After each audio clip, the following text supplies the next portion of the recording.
All right, shalom and good morning, Brother Randy here. Well, it's first day, just now got to finish eating some breakfast, so we're going to do some light work around the land. And, typically, I like to, take it easy on the first day as well, but neither here nor there. I was sitting here and I was talking to a brother, and the question came up as to why did I name the land the Covenant, and how did I come up with that name? And the Most High, when He put it on my heart to come out of her, my people, and to obey the Scriptures,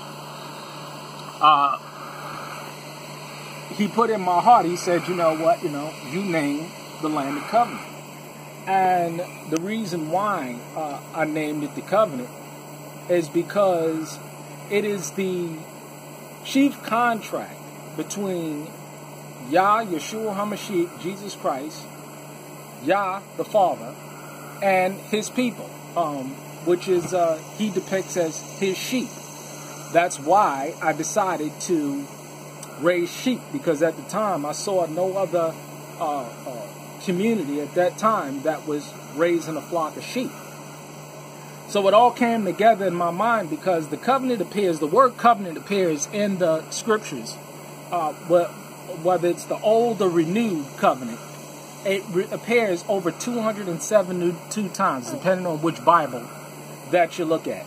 And community is all about a covenant agreement that you're going to forge between Yah's people, His laws, His statutes and commandments, and as well the covenant that you make with other Hebrews, families, so forth and so on. So we have the covenant that you make when you agree to keep Yah's laws, statutes, and commandments.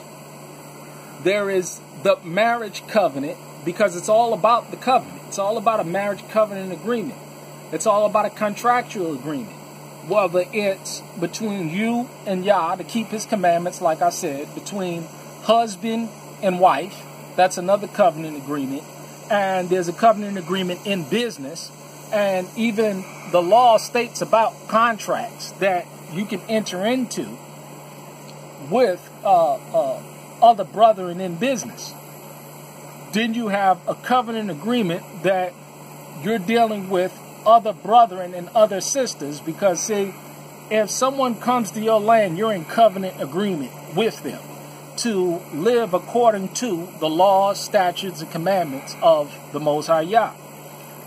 So I thought that it was very important to name the land the Covenant, because this is something that the Father put in my heart. And it is the chief construct in which all Israelites should be coming together on a community. When you look at the Rock, anybody that is going to be at the Rock, they're going to be in covenant agreement together.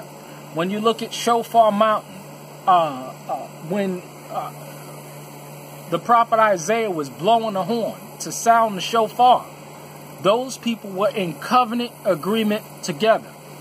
Straight is the way, and narrow is the gate. Many shall seek to enter, but few that shall find it. Those people are in covenant agreement together. See, it's all about the covenant, because see, if you're not in covenant agreement with Yah, you're not in covenant agreement with Yah's people, you have no covenant. If your marriage covenant is not right, you have no covenant in that area. Brethren, covenant agreement. See, it's all about the covenant. And this is why I named the land the Covenant, because if we're not in covenant agreement, and if we're not going to agree to the laws, statutes, and commandments as we live together in one mind and one spirit, we have nothing. And what we have here is a lot of covenant breakers, whether it's falling out of covenant agreement with folks that you're supposed to be living on the land with, marriages.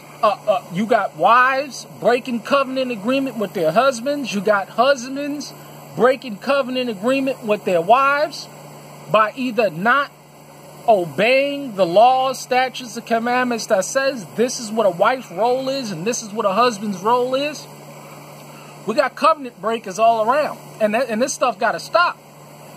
It is all about the covenant. Why did I choose to raise sheep? And become a shepherd. First that which is natural, then that which is spiritual, and you must be born again. The more and more that I learn about sheep, and I see in the Bible why the Most High called his people his sheep. My sheep will hear my voice, and a stranger's voice they will not follow.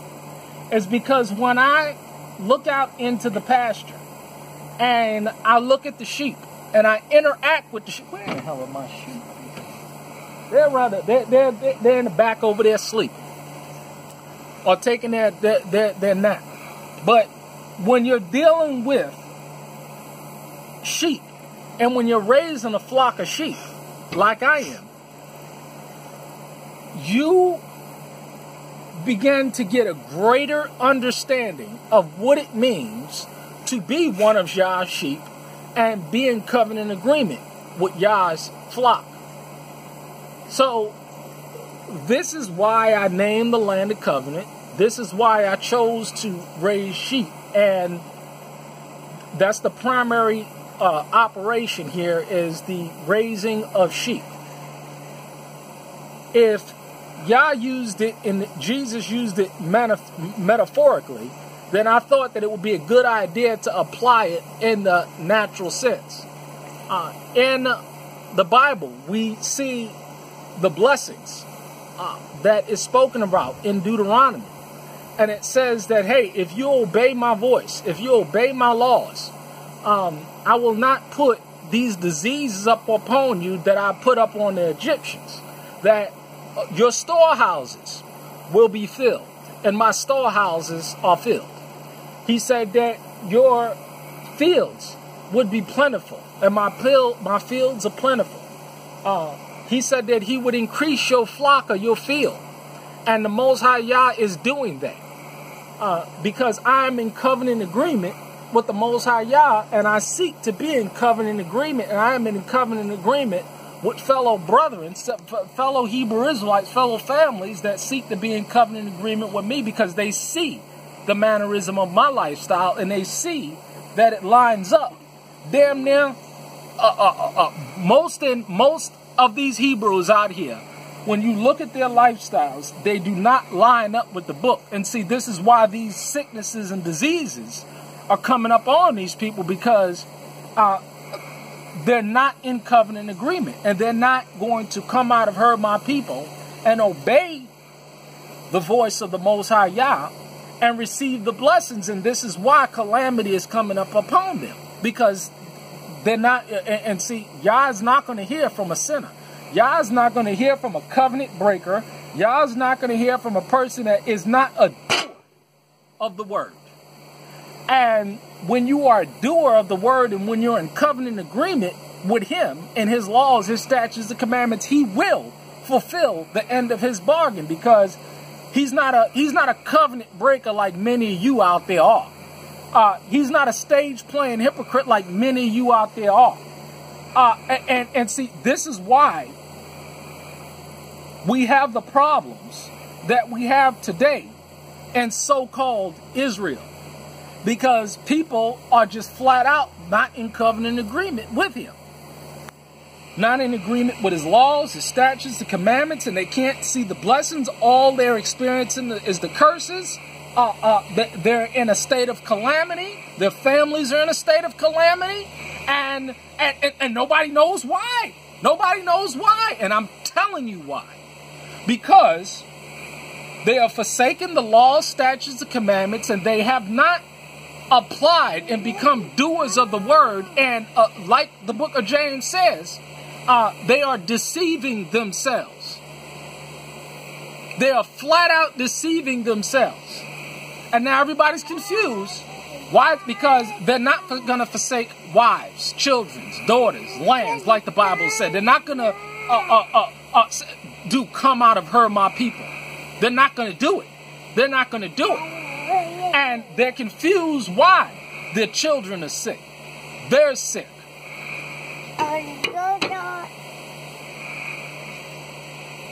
They're experiencing all this calamity because in the first Proverbs says, he says, hey man, I'm going to reach out my voice to you, and hey man, I'm going to tell you what you're going to do, and if you don't do it, I'm going to mock you in your day of calamity.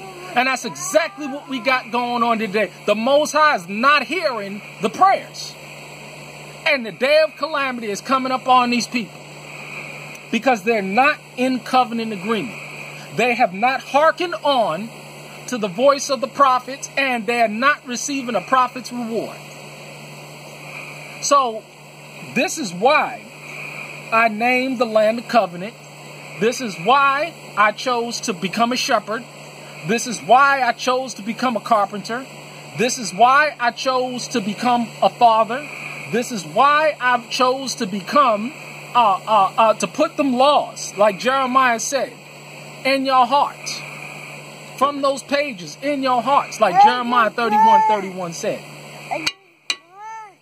I shall hide thy law in thy heart, that I shall not sin against thee. Sin is the transgression of the law. It's simple. It is not nothing complex about this thing. It is all about the covenant agreement.